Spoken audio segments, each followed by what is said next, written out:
In this video, I'm just going to do an introduction to my next project. I'm going to make a production run of cutting boards. And I'm going to do a time and cost analysis for this process so I can determine an accurate way to price this product out for wholesale or getting set up to do a show. Cutting boards are a versatile product to have in your business itinerary, but I want to take this to the next level and see, how cutting boards perform in a larger production setting and determine if it's an economically viable product for me to make here by myself in my small shop. I am somewhat limited for space. Got to get my mirrors out of here and put them in storage somewhere. But just to do a quick overview of my production process here, I'm doing 7 different patterns. And these first 2 have a wider strip in the middle, and that's for this style, which has the handle hole. This is the template. And I don't have a finished example of that because they all sold, which is a good point. I did a lot of experiments making cutting boards. My first production I did all solid color, and then I just did a couple extra ones with alternate stripes, and the stripy ones always sold, and the solid color ones would sit on the store for extended periods of time. So then after that experiment I determined just to make them all stripy. So all the cutting boards I make have the contrasting cherry and maple, or the walnut and ash, light and dark contrast. It's visually appealing, and I do it in different patterns. Primarily I'm going to do this one and this one, those 2 sizes, and then I'll have some smaller strips left over. I'll make these boards just to make use of the material. Hey there, Joe.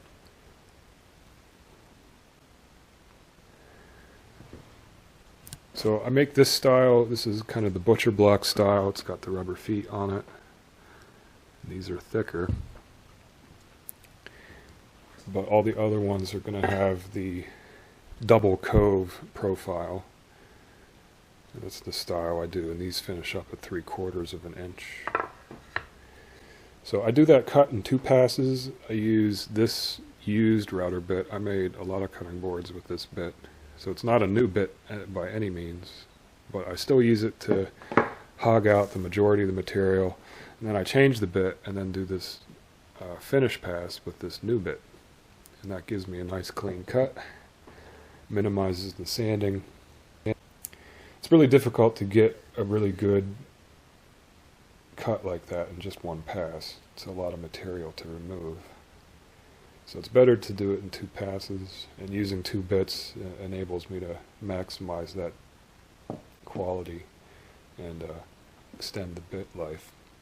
So when this bit wears out, I'll downgrade it and then use a new bit to do the finish pass. And Joe, if you could move, I'll continue describing my process here. Thank you. So to do all the production processes with the milling, I cut it in 3-foot lengths. So all my blanks are cut into 36 or 32, depending on how that ends up. And I do it that way because it's an easy length to handle for the glue up process, and it enables me to maximize the thickness of the wood if there's a little warp or twist in the board, and it's an easy length to handle for running the machines. I can run a 3-foot length through the joiner or the table saw without changing my grip, so it enables me to handle the material efficiently. And if I do longer lengths, it makes it more difficult with the glue up. And so I just found by experiment that 3-foot is a good general length to work with for milling a hardwood. and running the machines. So that's my overview of my process. So I'm going to record the production time to make basically 3 different styles. One with the handle hull, and then one style is just, with the edge profile like that. And then the third style is with the butcher block with the rubber feet. So I'm going to do 3 different processes, record the time that it takes me to produce all those different styles, and then compare them and see what the results tell me. Can I make $100 an hour making hardwood cutting boards? We'll see how they perform. And if I was going to wholesale these, what's the lowest cost that I could go to make it still worthwhile as a product? So, very good questions to explore.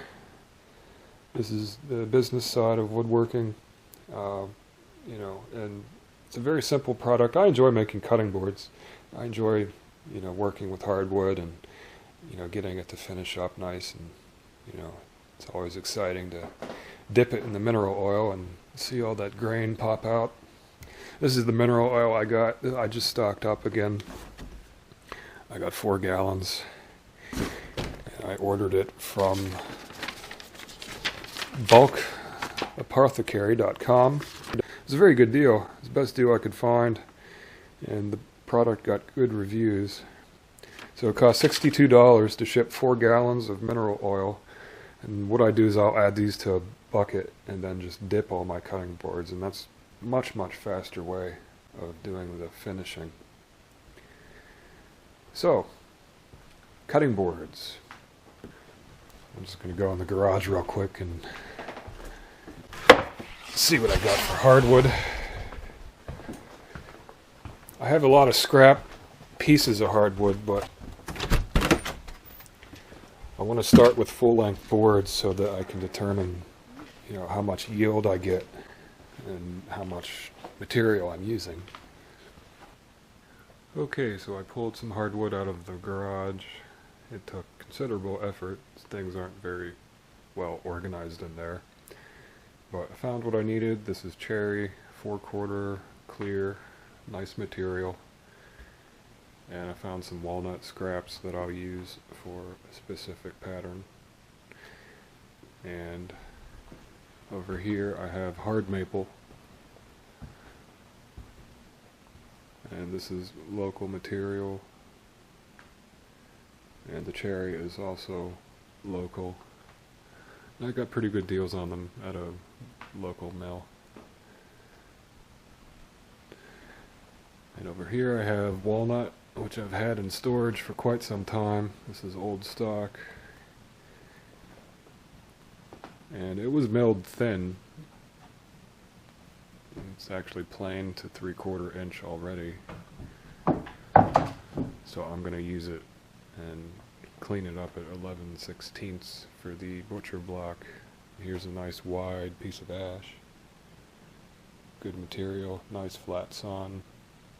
So when I cut this into strips, I'll get quarter sawn on the edge. So it'll make a very straight, even pattern. I don't know how good yield I'm going to get out of this walnut. There's a lot of inclusions, defects, and that sort of thing. It's got really nice grain and color to it, though.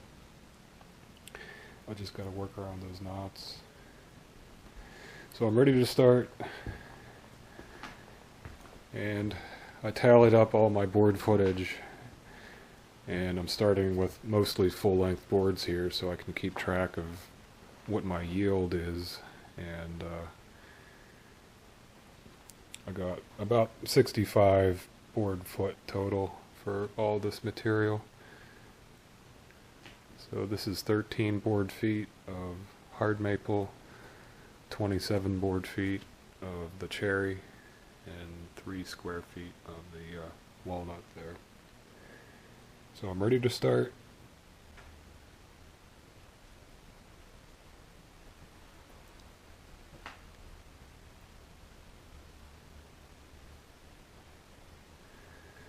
Okay, so I've got my first pattern complete. I'll be able to get 6 large boards out of these, and then I'll have a 6-inch cutoff that I'll make a smaller board.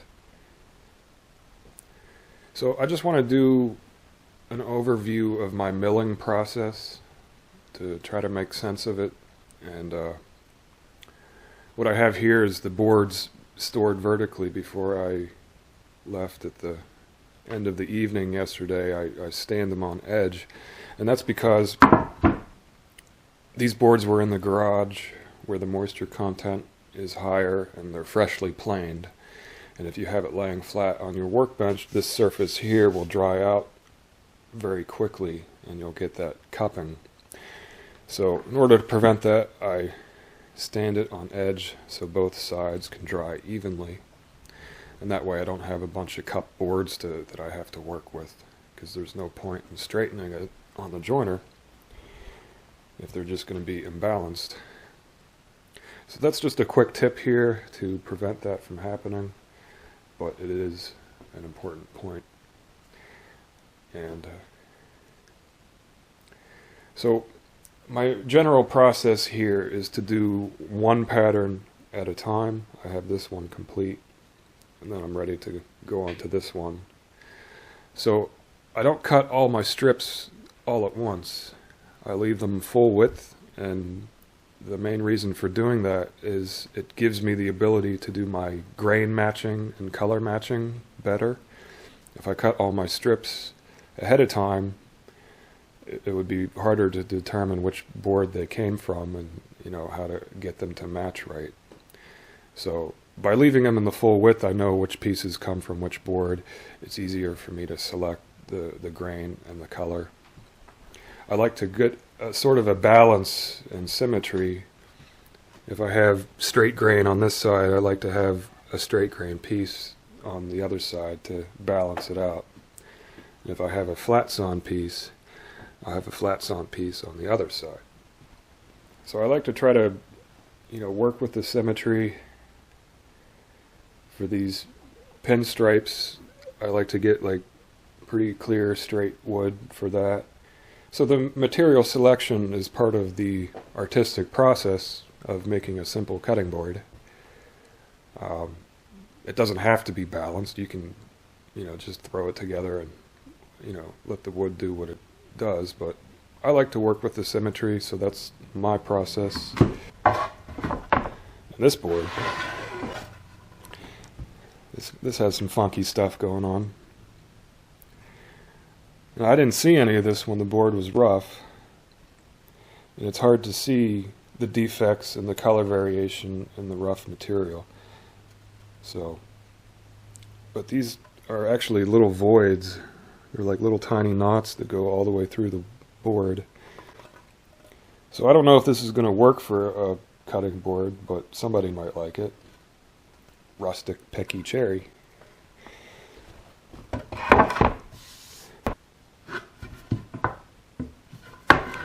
But you don't know what the wood's going to look like until you plane it.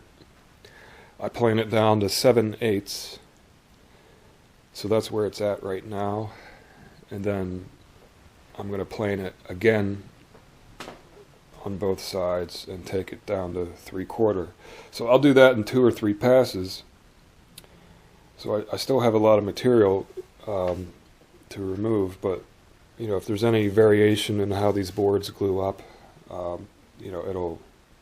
it's good to have a little bit of room to work with. And it does give you the option of leaving the board thicker if you want to. I like to plane it down to 3/4 inch because it works with my stands that I'm going to make next after this. So that's my overview of my milling process.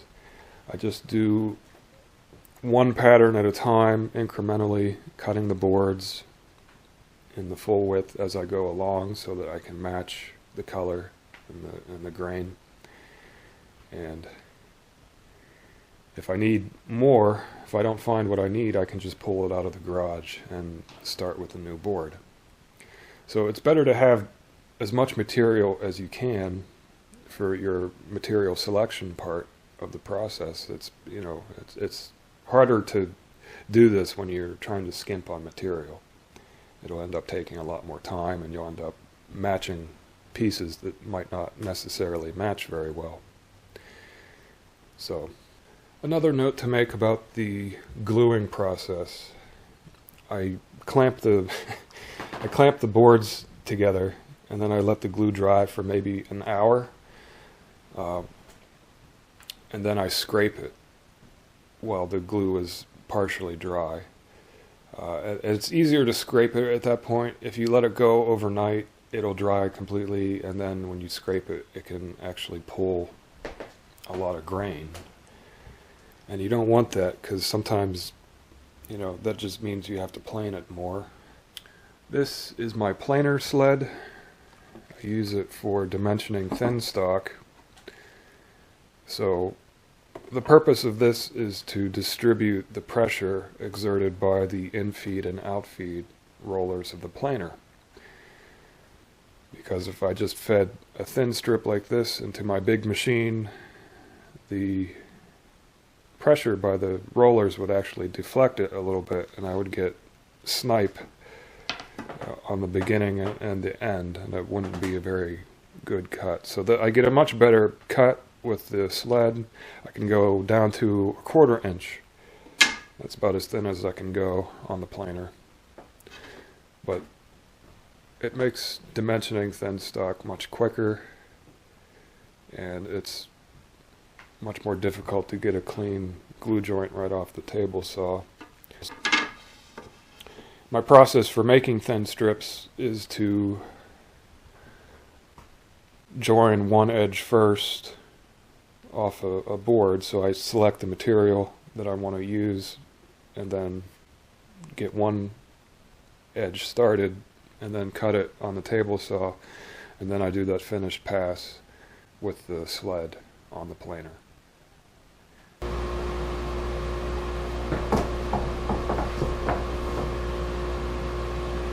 Okay, so this is the hardwood I have left over, and this is typical of what you find in Vermont cherry.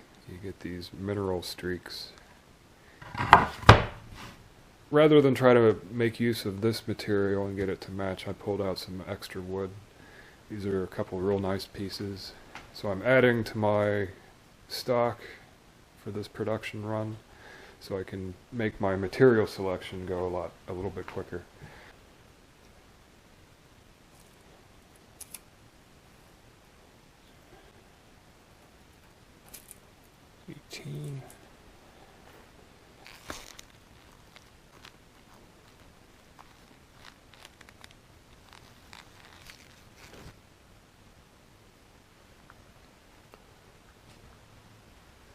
So here are my 3-foot blanks. I did 4 separate glue ups, so I've got 12 blanks and a couple of rustic versions. So at this point I'm ready to go through my leftover scrap cutoffs and see if I can make some smaller boards. I don't want to waste all of this material. Some of this is really good stock. It just didn't have the total 3-foot length, so I can cut it off here and make some smaller blanks. And there is a point to which it's not cost or time effective to process every last piece of it. So short pieces like this I probably won't use. So here's what I ended up with. These are my 3-foot blanks, and I can measure it at this point to determine what I produced and compare it to what I started with, and that will determine my yield factor. These are the boards that I made out of the shorter cutoffs. I was able to get some good matches and make use of most of the material. So over here is what I'm actually not going to use. This is what's left over, and I'm going to save most of this. Once I accumulate more of this material, I can put it together and maybe make a board with the sapwood. This piece I didn't use because it has some falling grain, it goes diagonal, and that can cause a problem. It usually tears out on the planer, and then you can't use the board, so it's not really practical to cut it up and use it for a cutting board. So this is what I'm actually throwing away. They're too short to run through the machines, and there's not really that much usable material here, so I'll toss this stuff. The rest of it I'm going to save, probably use it for something else. I have some strips over in the waste bucket here, so this is all waste. Well, some of this I could use, like this is a good straight piece. Anything that's straight, I can use it again. But I'll go through this later and pick out what I can save and what to throw out. But I would say it's a fairly low waste factor compared to what I started with. So I'll measure it and then calculate the exact square footage and compare it. And I'll use that as a general indicator of what I could expect to get when starting with clear lumber. But if I use lower grade lumber, I get a higher waste factor, and I spend more time in the material selection process. So that's something to consider when making a decision to use lower grade or clear grade wood. Depends on how many cutting boards you're going to make and how much time you want to spend on it, because the material cost might not outweigh what you'll spend in time, cutting around all those knots. So, Mr. Joe.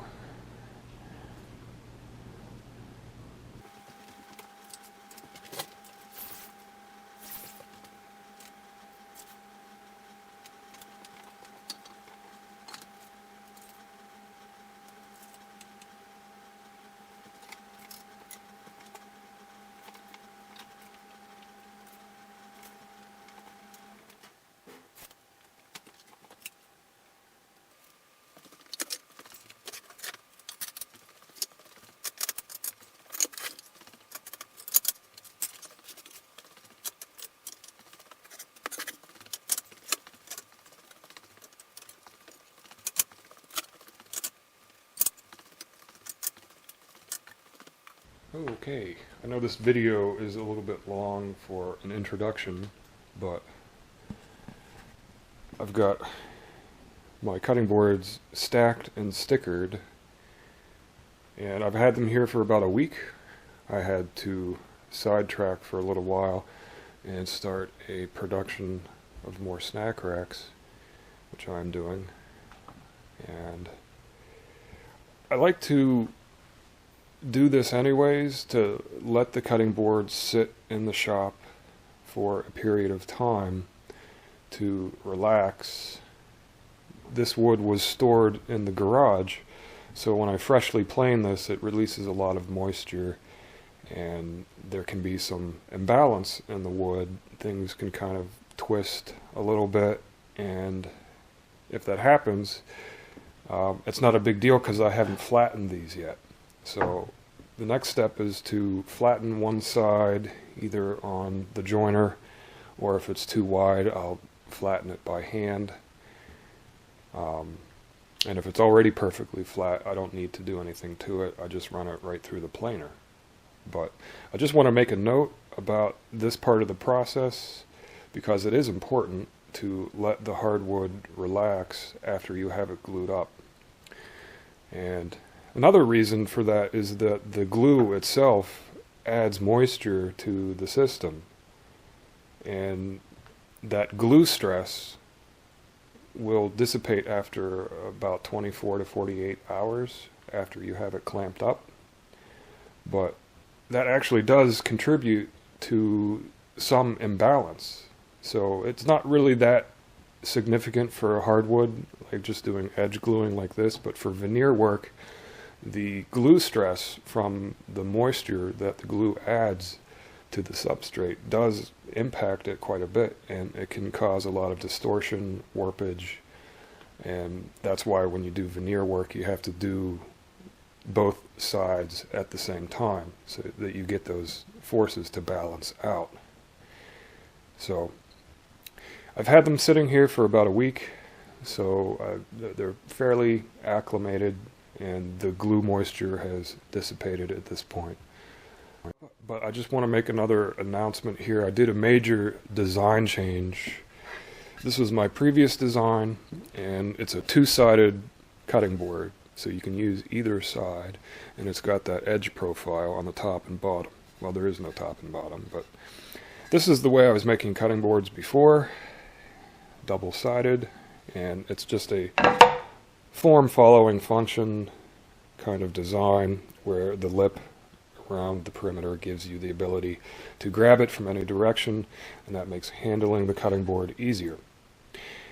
But I made a design decision, and I'm going to change everything to a one-sided cutting board, and I'm going to add rubber feet on the bottom of all of my boards. And there is a marketing reason for doing that, and also a cost-effective production reason as well.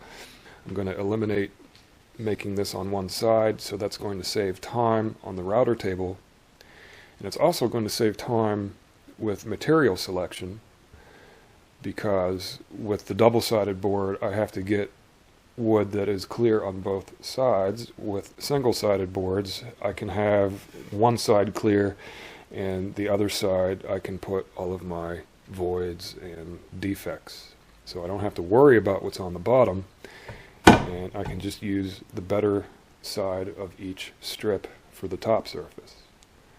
So that's going to save me time and also a little bit of money with less waste material.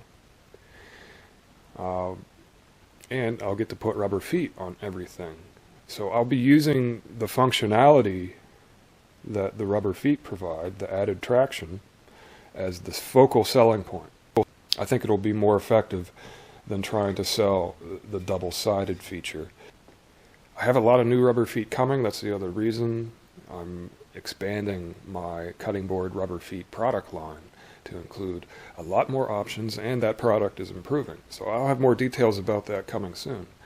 In fact, it's on the FedEx truck right now, due to show up any minute, and I'm very, very excited about that. And that's one of the reasons why I started this cutting board project, because I'm going to be showcasing how to use these new rubber feet and what they do. So I'll be making an infomercial about that, and a lot more products coming in 2017. So stay tuned. Alright, well, I think that's long enough for an introduction video. I'll be doing part 2, where I'll show all the action of making this product, and then in part 3 I'm going to do the time and cost analysis, and I'm going to compare all of the steps that it took to make these cutting boards and figure out, how much time I spent on each particular step. And I've already started to compile the data, and I got 7 hours of labor to make this stack of wood right here. So that's about a day of labor to go from raw boards into this format. Okay, so that's the kind of data I'm going for, what information I'm trying to get out of this process, and ultimately it will give me the final result of what I need to charge to make the boards this way. So I'm ready to flatten these out now. I'm going to run them through my machines and do all the milling, cut them to the final dimension, and then the sanding and finishing. So I would say this is about half of the process right here, just getting them to this state, but I'm not sure about that. It just feels that way. But again, that's what I need the video to do, to tell me exactly, how much I'm investing in each part of the process here. So, what do you say, Joe?